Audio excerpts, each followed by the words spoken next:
le collectif Ibiza a encore frappé. Quelques mois après s'être fait connaître en parodiant Jean-Michel Blanquer, l'ancien ministre de l'Éducation nationale, ces militants ont piégé Gérald Darmanin.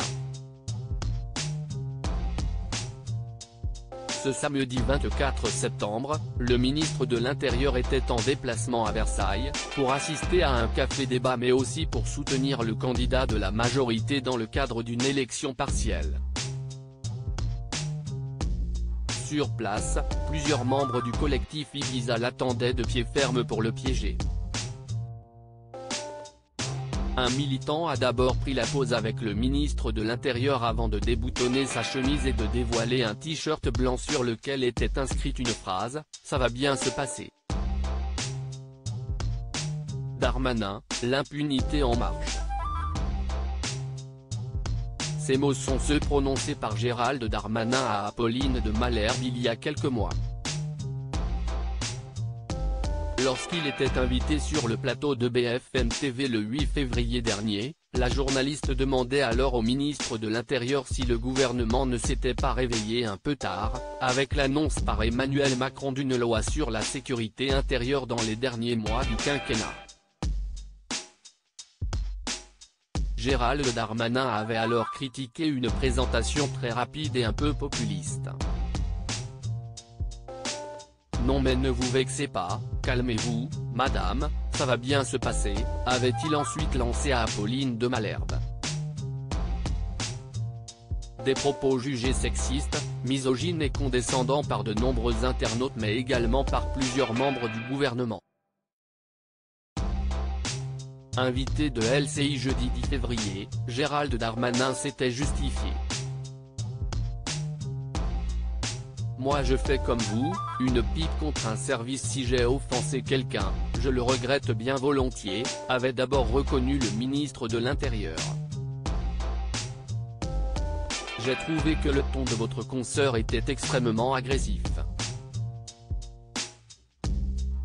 Quiconque regarde l'intégralité de ce moment de télévision le verra sans aucun doute. Qu'on gagne tous à être plus calme quand on a quelqu'un en face de soi qui manifestement n'a pas envie de commencer cette interview comme ça. Ce samedi 24 septembre à Versailles, alors qu'il déambulait dans les rues, de très nombreux militants du collectif Ibiza scandaient son nom tout en portant ses t-shirts. Quelques minutes plus tard, un homme est venu à sa rencontre. Je voulais vraiment vous remercier pour votre action sur les violences faites aux femmes.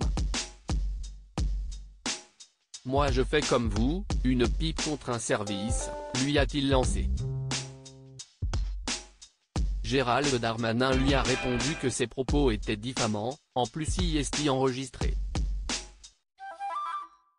Je vous attaquerai en justice monsieur.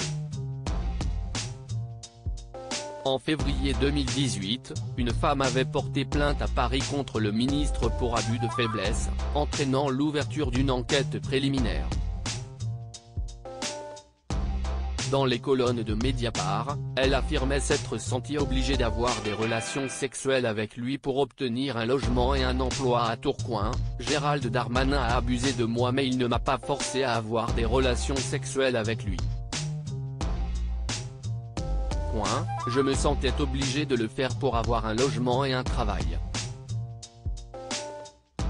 Selon le témoignage publié par Mediapart, elle avait sollicité pour la première fois en septembre 2015 celui qui était alors maire de Tourcoing, pour changer de logement. Gérald Darmanin, la plainte de cette femme classée il m'a dit que mon dossier logement, il allait s'en occuper. Il m'a pris la main et il l'a posée sur son sexe. J'avais compris ce qu'il voulait. J'ai déboutonné son pantalon et je lui ai fait une fellation, avait-elle raconté à Mediapart. Sa plainte avait été classée sans suite en mai 2018 par le parquet. Quelques mois plus tard, l'association Pourvoir féministe avait demandé à la justice de réexaminer les faits, constitutifs selon elle d'un trafic d'influence. Selon le parquet de Paris, le courrier de l'association portait sur les mêmes éléments déjà examinés par l'enquête de 2018 et n'apportait pas d'éléments nouveaux de nature à remettre en cause la décision initiale. Il a donc confirmé, en 2020, le classement sans suite de cette plainte. À propos de l'auteur Lou Ducreuse, derniers articles.